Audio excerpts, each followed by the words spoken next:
ఉన్న బంగారాన్ని విడిపించి ఆ రోజు ఆన్లైన్ రేటుకే మేము కొంటాం. Sharma gold company. నమస్తే, వెల్కమ్ టు సుమన్ టీవీ. నేను మీ యామ్ని.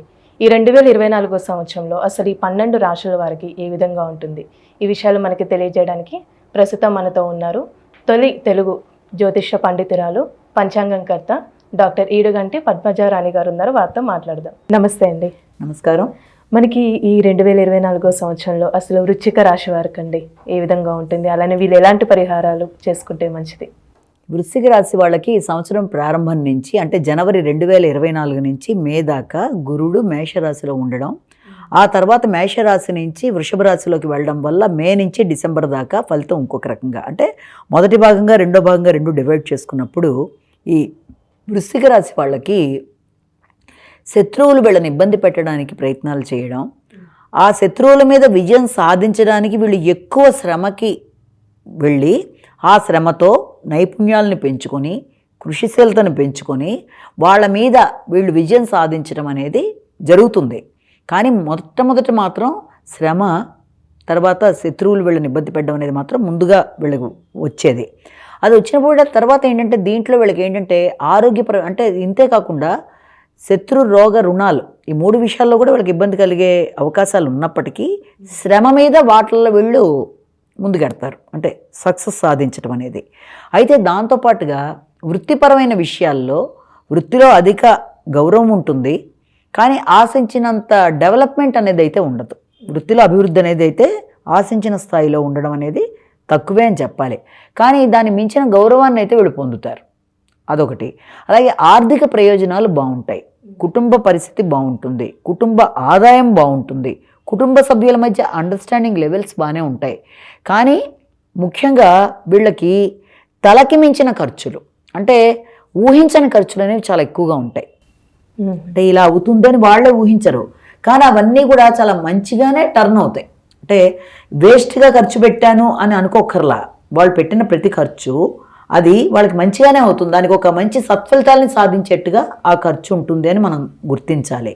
కాబట్టి ఖర్చు పెట్టేటప్పుడు నేను ఇలాగ అనవసరంగా పెడుతున్నానే అనే భావన రానియకుండా వీళ్ళు మంచి హృదయంతో పెట్టుకోవడము, దానివల్ల మంచి ఫలితాలు సాధించటము అనేది దీంట్లో ఉంటుంది. ఏది ఏమైనా వాళ్ళ స్థాయికి మించిన ఖర్చులు అనేవి ఉండడం అనేది మాత్రం మనం ఒకటి గమనించాలి.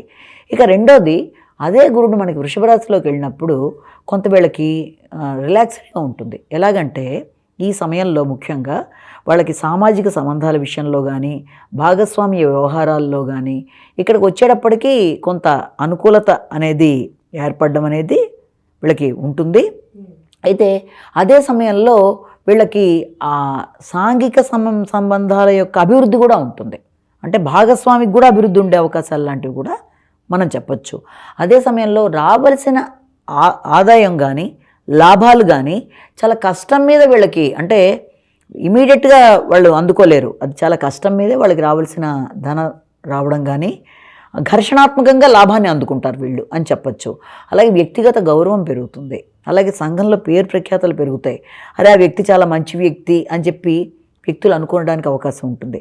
అనుకున్నా కూడా అవతల వాళ్ళ స్వార్థంతో వీళ్ళకి సహకరించే అవకాశాలు అనేవి కొంతవరకు వీళ్ళకి తక్కువగా ఉంటుందని చెప్పచ్చు. అదే సమయంలో వీళ్ళు ఎవరిదన్నా సహకారం ఆశించినప్పుడు వారి యొక్క సహోద్యోగులతో కానీ వారి క్రింద వారితో కానీ ఎవరితోనైనా సరే సేవకులతో కానీ వాళ్ళ యొక్క సహకారాన్ని ఆశించినప్పుడు వారికి వీరు అడుగుతున్న విధానం స్వార్థపూరితంగా అనిపించే అవకాశాలు ఉన్నాయి. కాబట్టి ఆ రకమైన అభిప్రాయం అవతల వారికి కలగకుండా వీలైనంత జాగ్రత్త చర్యలు తీసుకుంటూ ముందుకు వెళ్ళవలసిన అవసరం అయితే ఉంది. అంటే అవతల వాళ్ళకి అభిప్రాయం కలగచ్చు, వీళ్ళకి ఆ అభిప్రాయం లేకపోయినప్పటికీ. కాబట్టి వీళ్ళంతవరకు జాగ్రత్తలు అనేది ఆ విషయంలో సోషల్ రిలేషన్స్లో కావాలి. అంతేకాకుండా శని వల్ల కూడా అర్ధాష్టమ శని అనేది నడుస్తుంది, ముఖ్యంగా ఇక్కడ వీళ్ళు జాగ్రత్త పడాలి. అర్ధాష్టమ శని నడుస్తుంది కాబట్టి గృహానికి సంబంధించిన విషయాల్లో చాలా చికాకులు అనేవి ఏర్పడతాయి. అంటే గృహం, భూమి తీసుకుందాం అనుకున్నా గృహ నిర్మాణ విషయంలో కానీ, లేకపోతే ఆల్రెడీ కట్టేసిన ఇంటి విషయంలో కానీ, లేకపోతే ఆల్రెడీ నడుస్తున్న కుటుంబం సంబంధించి ఉంటున్న గృహంలో కానీ కొన్ని చికాకులు అనేవి వీళ్ళని ఇబ్బంది కలిగిస్తాయి. అలాగే తల్లి ఆరోగ్య విషయాల్లో కానీ వీళ్ళకి కొంత చికాకులు అనేవి ఉంటాయి. వాటిని అధిగమించే ప్రయత్నాలు శనికి సంబంధించిన ఆకు పూజ, ఎవరు మన యొక్క శనికి సంబంధించి మనం నువ్వులతో పూజ చేయడం అనేది శివుడికి, ఆవుకి పెట్టడం ఇలాంటివన్నీ కూడా చాలా ముఖ్యమైనవిగా చెప్పొచ్చు. అలాగే ఈ నైపుణ్యాలను పెంచుకుంటూ ముందుకు వెళ్ళాలి. బద్దకించకుండా ఆరోగ్యం విషయంలో వ్యాయామ ప్రాణాయామాలు చేయాలి. ఆరోగ్య విషయం మీద అధిక శ్రద్ధ తీసుకోవాలి. వృత్తిపరంగా పై అధికారులతో కొంచెం స్ట్రెస్ అనేది ఎక్కువ ఉంటుంది కాబట్టి వీళ్ళంత దానికి అలవాటు పడిపోవాలి. అలవాటు పడిపోవడం అంటే దానికి ఎక్కువ మనసుకు తీసుకొని కష్టపడకుండా వీళ్ళంత తొందరగా ఆ పనిని ముగించి వాళ్ళకి ఇవ్వడం అలాంటివి చేయాలి తప్ప తొందరగా వాళ్ళు బాధపడడం కుంగిపోవడం లాంటివి చేయకుండా దానికి ఎదురెదినట్టు ఈ పరిహారాల ద్వారా అంటే శనికి సంబంధించినవి, హనుమంతుడికి సంబంధించినవి, శివుడికి సంబంధించినవి ఇవి చేసుకుంటూ ముందుకు వెళ్ళినట్లయితే సమస్యను అధిగమిస్తారు. అలాగే ఇక దీంతో పాటుగానే ఈ రాహుకేతువుల యొక్క పరిస్థితి తీసుకున్న సంతానంతో కొంత విభేదాలు కానీ, సంతానానికి ప్రయాణాలు కానీ, సంతాన రీత్యా ఏదైనా ప్రయాణాలు చేయడం కానీ ఇలాంటి వాటికి కూడా అవకాశం ఉంటుంది. కానీ వీళ్ళకి ఇప్పుడున్న సమస్యల్లో ఏంటి అంటే లాభాలు వచ్చినా వీళ్ళకి ఆలోచనలు చాలా బాగుంటాయి. వీళ్ళ ఆలోచనలు ఉపయోగించుకుని ఇతరులు బాగుపడతారు. వీళ్ళ ఆలోచనలను వీళ్ళు ఉపయోగించుకోవడానికి కొంత నెగ్లెక్ట్ చేయడం, లేకపోతే రావలసిన లాభాలని కూడా వాళ్ళు పెద్ద మీద దృష్టి పెట్టలేకపోవడం, లాభాలని ఉపయోగించుకోలేకపోవడం అనేది కూడా జరుగుతుంది. అంటే అలా ఒక రకమైన వైరాగ్య భావన లాభాల విషయంలో. కాబట్టి ఇదొకటి వాళ్ళు గుర్తుపెట్టుకోవాలి.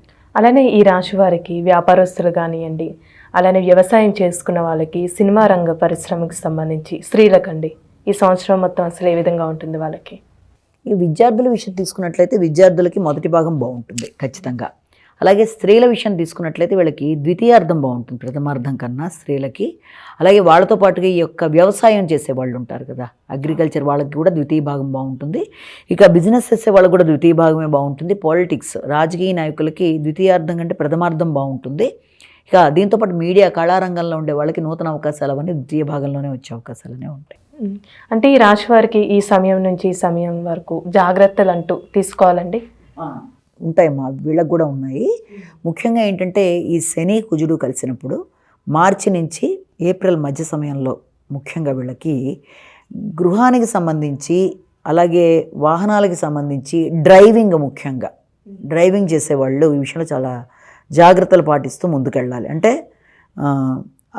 ప్రయాణ సమయంలో గౌతమ అనే నామం స్మరించుకోవడం అనేది ఇలాంటివి చాలా అవసరంగా ఉంటుంది. అలాగే దాంతోపాటుగా తర్వాత పీరియడ్ అంటే ఈ ఏప్రిల్ టు ఈ జూన్ మధ్య సమయంలో తీసుకున్నట్లయితే ఆ సమయంలో సంతానానికి సంబంధించిన వ్యయాలు అధికంగా ఉంటాయి. తర్వాత ఆలోచనలు కొంత వీళ్ళకే వ్యతిరేకంగా వచ్చే అవకాశాలు ఉంటాయి. కాబట్టి ఏదైనా నిర్ణయం తీసుకునేటప్పుడు నిర్ణయ సామర్థ్యం కొంచెం తక్కువగా ఉంటుంది. కాబట్టి సంతాన ఆరోగ్య విషయంలో కానీ, వీళ్ళు నిర్ణయాలు తీసుకుని ముందుకు వెళ్ళేటప్పుడు కానీ, ఏదైనా కొత్త విషయాన్ని కొత్త ప్రణాళికలు వెయ్యాలి అనుకుంటున్నప్పుడు కానీ తప్పనిసరిగా ఆత్మీయుల్ని సంప్రదించి ముందుకు వెళ్ళినట్లయితే కొంత ఘర్షణ తక్కువగా ఉండే అవకాశం అనేది ఉంటుంది. అంటే ఈ రాశి వారికి ఎలాంటి పరిహారం చేస్తే మంచిదండి? వీళ్ళ పరిహారాల్లో చెప్పేది ఏంటి అంటే ముఖ్యంగా వీళ్ళకి అనఘా వ్రతం అని చెప్పి ప్రతి నెల చేయాలి. నెలకు ఒకసారి చేసేది అనఘా వ్రతం అనేది చెప్పి ఒకటి చేస్తారు. అలాగే దాంతోపాటుగా దత్తాత్రేయుడికి సంబంధించిన దేవాలయ సందర్శన, అలాగే దత్తుడికి సంబంధించి శ్రీదత్త శరణమ్మ అనేది చేయడం ఒకటి. వీళ్ళంతవరకు ఇలాంటివి చేయడం అనేది వీళ్ళ యొక్క ఇబ్బందిని అధిగమించగలుగుతారు. ఇది మాత్రమే కాకుండా అర్ధాష్టమి శని కూడా నడుస్తుంది కాబట్టి విష్ణుమూర్తికి సంబంధించిన పూజలు చేయడం అనేది, లేకపోతే ఆ దేవాలయ సందర్శన చేయడం అనేది ఇవి కూడా వీళ్ళకి మంచి ఫలితాన్ని ఇస్తాయి. చాలా చక్కగా తెలియజేశారండి, ధన్యవాదాలు.